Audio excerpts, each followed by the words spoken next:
Ladies and gentlemen, the 2022 four-way champion of the USPA National Skydiving Championships, Arizona Airspeed. Welcome! Hi everyone. Where's Chris?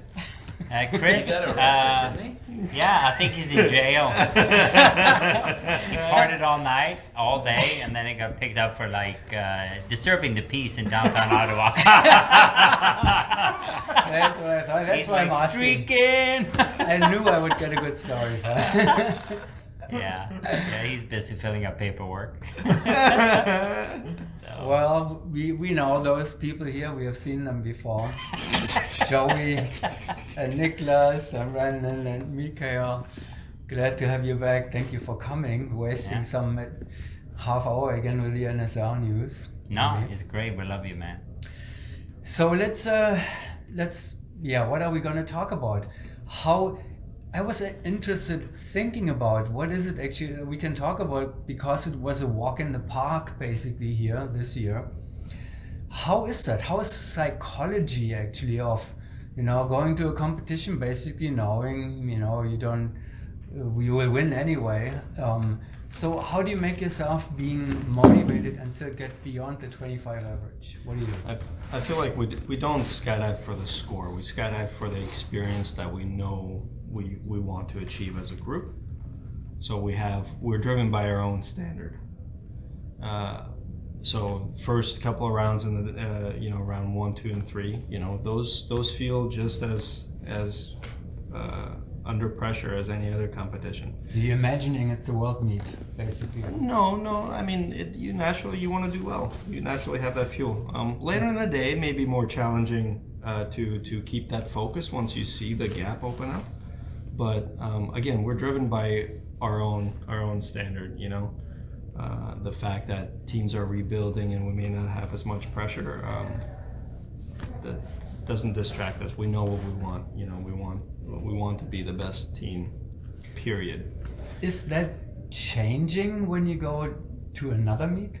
Or is it always the same? It's always the same, I feel. Yeah, I feel like we train based on the highest standard ever produced in the sport. We compare our training to the highest standard, and to if we ever want to break a 30 average in free fall. Those are the standards we're measuring ourselves to in training. So have you done it in training yet? No. That being the case, that's what everyone is chasing, this perfect performance relative to a 30 average, right? And then once you hit 30, it's going to be 32 or whatever, right? Yeah. But I feel like when you come to meet, you have certain tangibles that you want to achieve, as far as the technique, the feeling, which is the experience. But we also trained a lot, We trained June, July, and August without any meets, really.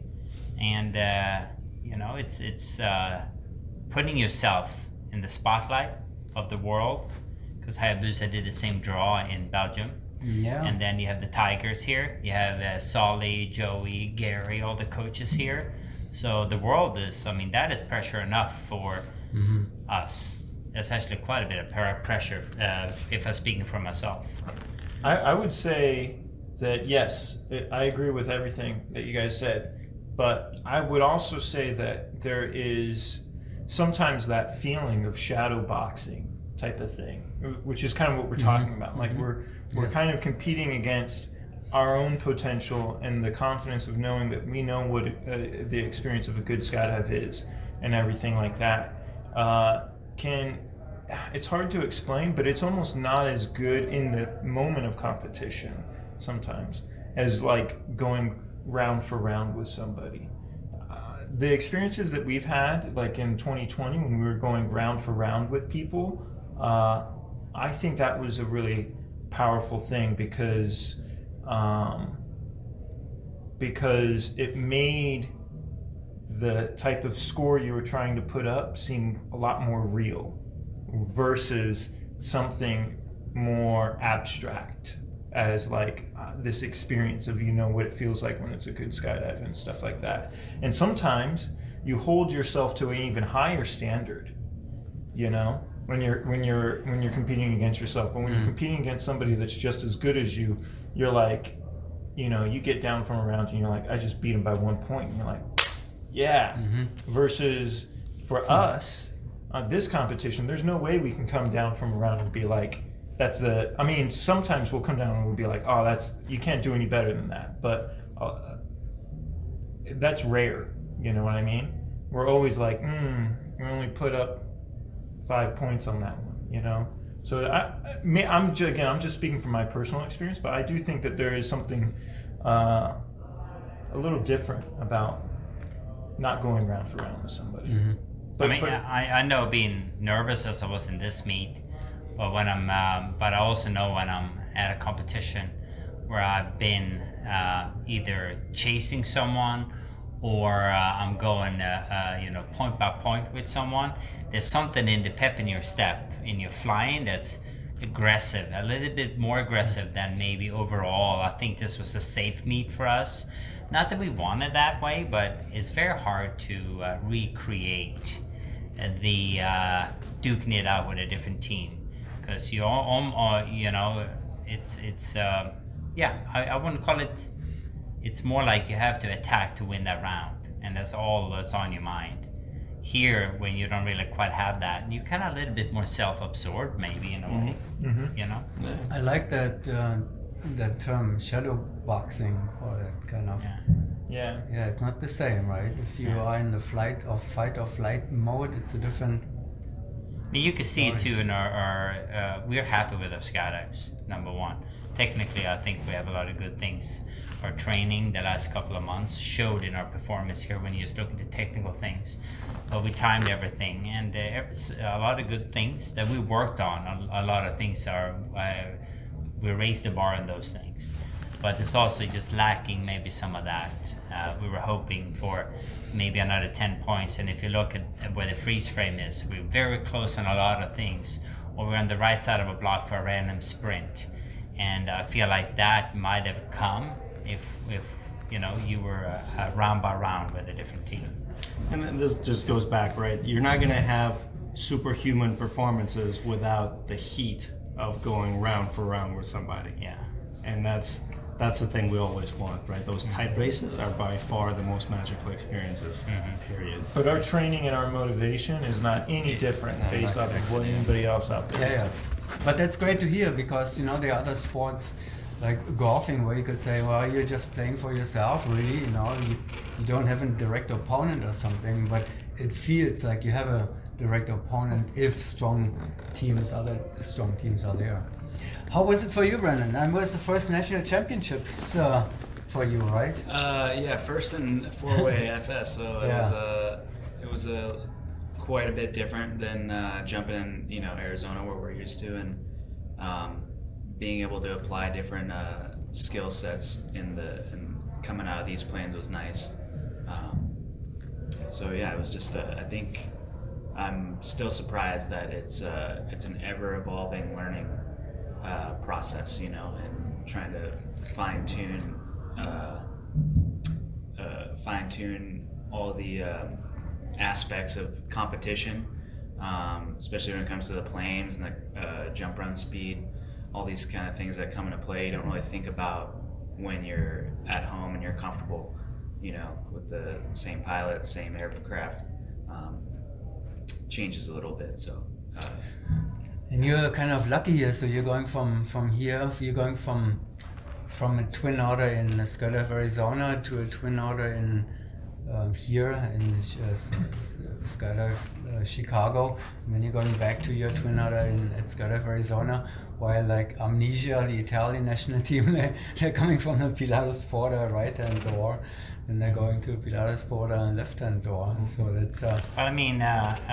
Brendan has never done any kind of FS video. He started, was it January or February?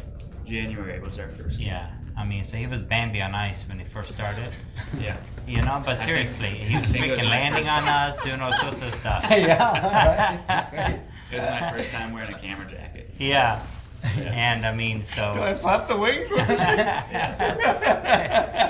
But he's super talented in wingsuiting, free flying, canopy. So he had all the skills, and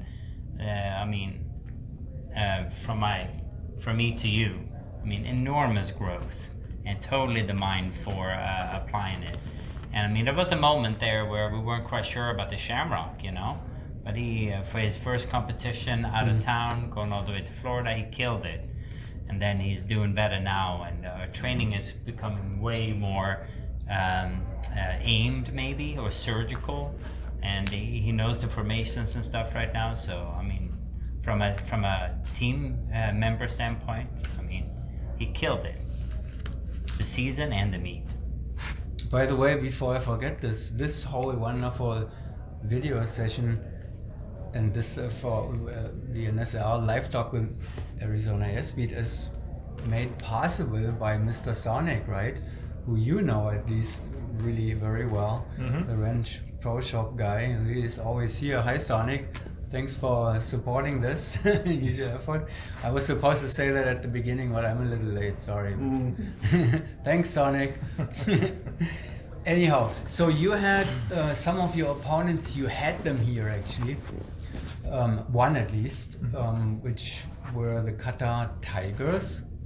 And then we had the elephant in the room, the NMP PCH Hayabusa guys from Belgium who were doing the same competition draw. Did you know that before? Did you communicate this with them? Or? I didn't. You didn't? I found out by Steve Hubbard and then confirmed by Gary Smith. And I was super excited. I mean, that they did that for their sake and our sake was fantastic. So credit to them to doing that. I mean, it was great. Did you see the scores? Yeah, saw the scores, yeah.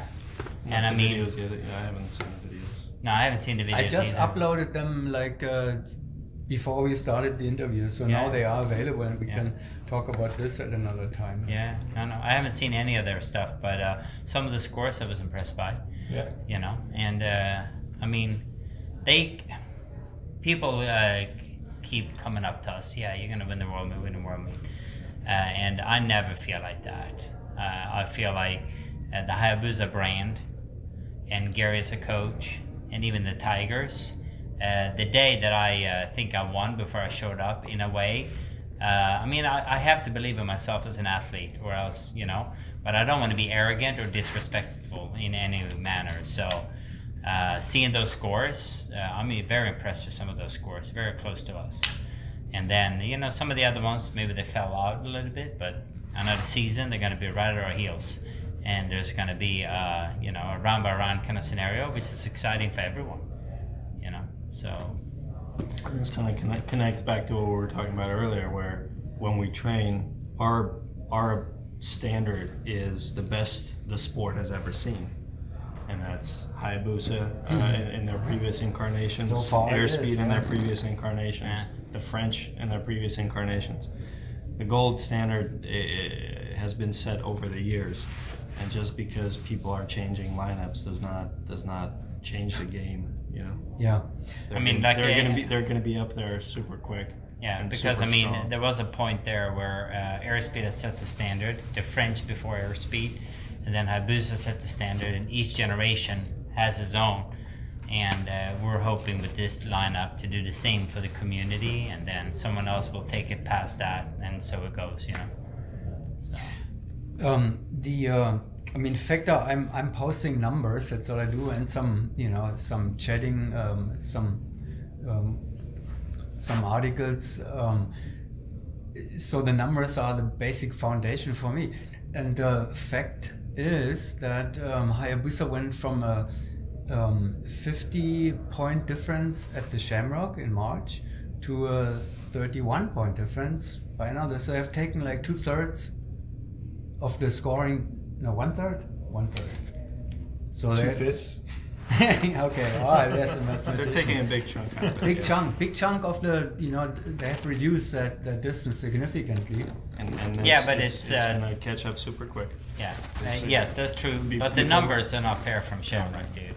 They weren't ready to compete at the Shamrock. We all know that. Neil is, I mean, he has the indoor Belgium Nationals, the indoor World Cup in Belgium, and you know what I'm saying? And he has the Shamrock. I mean, he's only getting comfortable on the team, you know. Michele, outside center. So Shamrock, they did it, you know, but it's not fair to compare.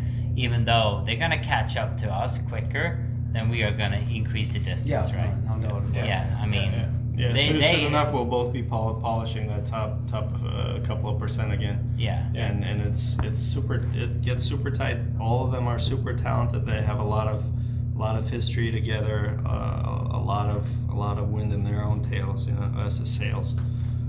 So. And they've already, like, the majority of the team's already been there. You know what I mean?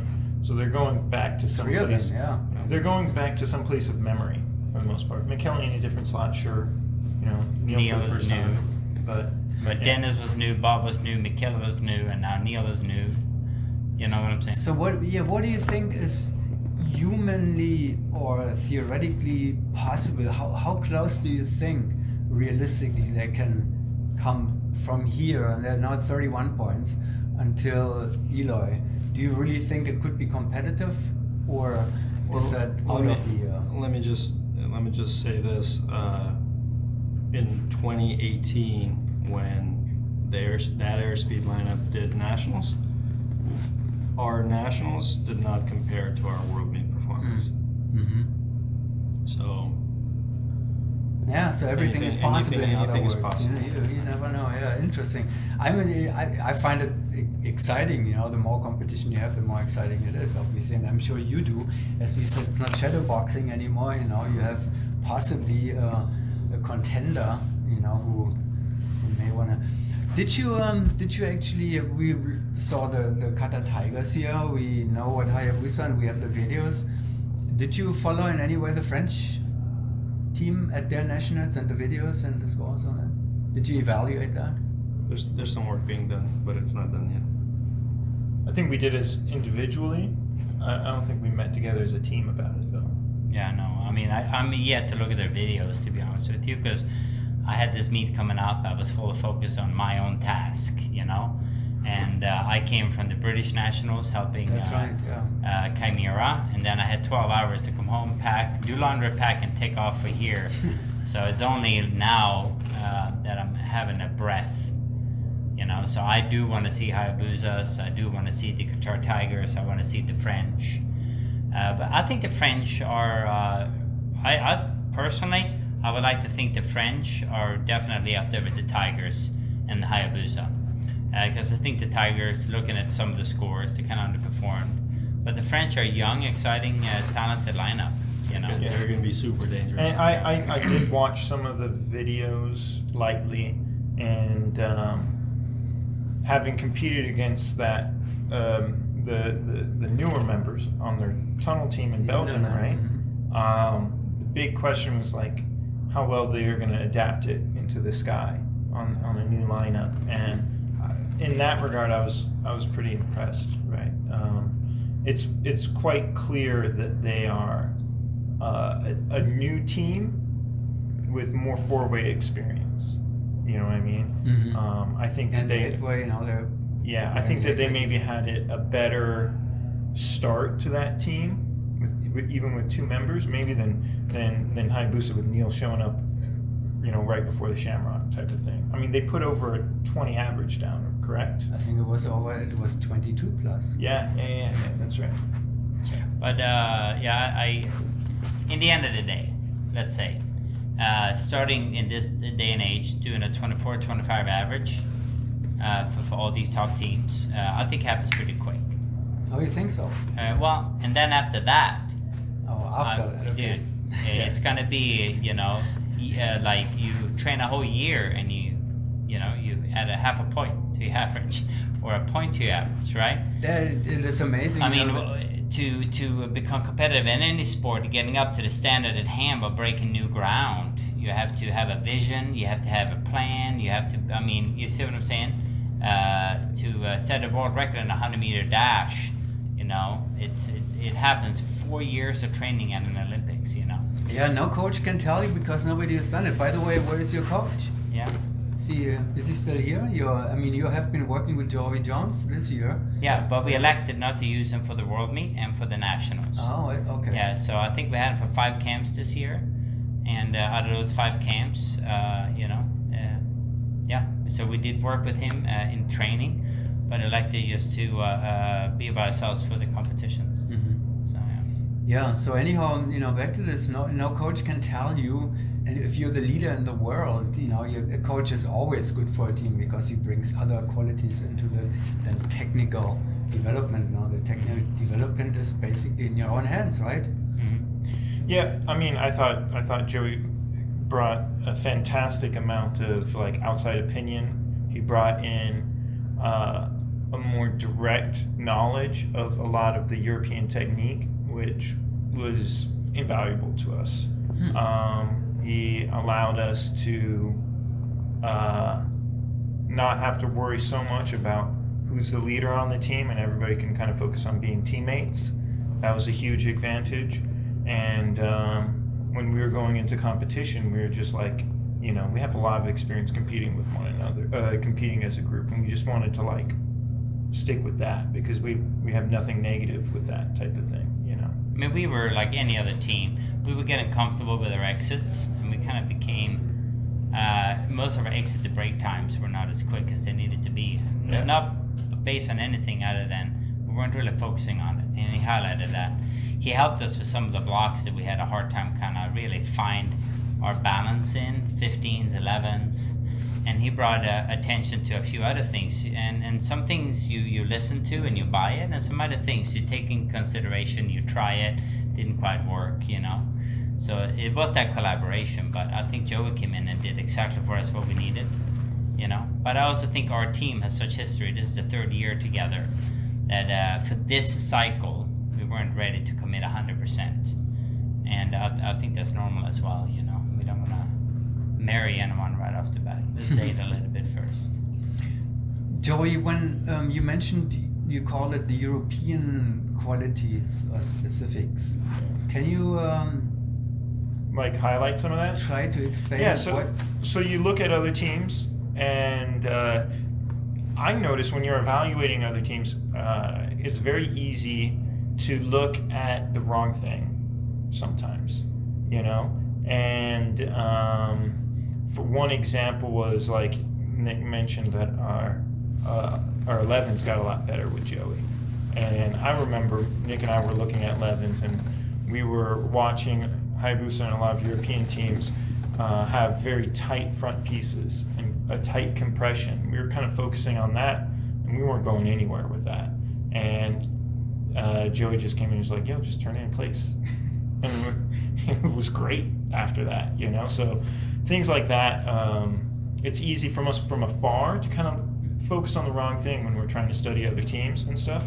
And he can kind of give us, because some of the stuff that's going on in Europe is really good, and some of the stuff is kind of our style of flying, and we need to kind of trust that. But you always have to be bringing in other. You gotta be aware of what everybody else is doing, and you can't be so disconnected with half of the sport on the other side of the pond type of thing. So he was a great advantage in that, I think, for sure. And sometimes you don't know what you don't know. Yeah. And someone comes in, how about this, how about that? You know what I'm saying? Sometimes it's good when you don't see anything at all. Don't look up. Yeah. So can see it. Well, 8-way is coming up. You're doing 8-way. Yes, and the whole team is Chris will be there for that. Yeah, you will be there. We might have to haggle on that bail, though. Who knows, though? Court pending. So who do we have for you here? Who is gonna make it difficult for you to take the place behind XB8 in 8-way? Do we know the field, the details of the field? I don't know anyone. I mean, if the Golden Knights were here, they would have headed out with the XB8. Yeah. Or if they would we wanted to do the 8-way team, this 4-way Airspeed with the Golden Knights. Oh. But for whatever reason, they couldn't attend. That would have been kick-ass. Yeah, it would have been, their forward team and us and do 8-way together. But anyways, we have an Airspeed lineup now with Eliana Rodriguez, Steve Lefkowitz from Rhythm, and Benjamin Liston and Boo, Klinger? Klinger? Yep. Yeah. Clinch? Yeah. Klinger? I don't know. It depends James on is his real if you're name. German or Yeah, American. Boo, yeah. So and we did a couple of training jumps. It was fun and actually some great skydives. I think we're gonna do really well. But if we don't, obviously it's Ben's fault and Boo's fault. Just saying. Not only honest, he's a world champion too, so it's. You always have an scapegoat. And then No. 16 way, who's in the 16 way then? It's only me on the XP16 team, and this guy's doing a different 16-way team. But then we have an Airspeed 10-way team. Yes, we 10 way team. Yeah. So who's on that? Us two and a bunch of nobodies like Kirk Werner and Gina and Michelle and people like that. Don't worry about it. Does Paraclete have a 10 way team too then? No, probably not. They're in my team. Oh, On that the is your Airspeed team, yeah. Okay. Yeah. Alright, well, and then 10-way is the funnest event, by the way. it is. Huh? Do more 10-way. Yeah, it's super fun. So. And 16 then was it's pretty all fun, going to too. be over. Well, we need first good luck with a little better luck with the weather, I guess. Yeah. And the second day without any jumping today, right? Tomorrow's gonna be good. I Is think it? Yeah. Yeah, That's- good forecast, and hopefully we can get those 10 rounds. Like Yeah. they, Yeah, I they're heard promising. 10 rounds in 8 in one we day. did that here in 2010. Oh, we did that Yeah, already. 10 rounds in 2010. They're like, terrible weather tomorrow, let's get it done. We woke up the next day, blue skies. But we have 16-way and 10-way to do, so Yeah. I don't think people mind at all. Oh. 10 jumps in a day, I don't mind it. Boom. It also sort of depends if how many teams there are in 8-way. Quite a bit, quite a as many, few. yeah. Are there? Yeah, it's a large field in all categories. Okay. Yeah. 8-way has kind of a renaissance, if you can say so. I did notice a lot of people showing up just for 8-way. But then again, I didn't know how many people were leaving right after 4-way. So Yeah, but it's not as dramatic as usual. Usually when the 4-way event is over, half of the drop zone is gone, and then in 8-way. But it's not so dramatic this time. That's all just impression. So. Yes. Yeah, well, we're probably gonna see more of it, right? With things getting more expensive, 8-way is cheaper all around. Yeah, that is true, and and they're promoting 8-way heavily, in the tunnel and outdoor. So Yeah. Wemby in Europe and Paraclete here. I wish there could be some sort of 8-way competition in the Abu Dhabi tunnel where you can do the whole dive pool. Yeah. That would be cool. Yeah, yeah, yeah. maybe we'll have to make a detour there after the Dead Sea World Meet. Oh, that's not too far away from there. That's right. Yeah. That's right. Yeah. Yeah. 24. That is. Yeah. Next goal. Okay, I think we're gonna go and have some beverages, depending on where you are with your competition. Thank you very much for spending some time again with the NSL news and the audience, and good luck with the rest of the fun events which are coming. Thank you. Thank you. Arizona Airspeed, presented by Mr. Sonic. That's right.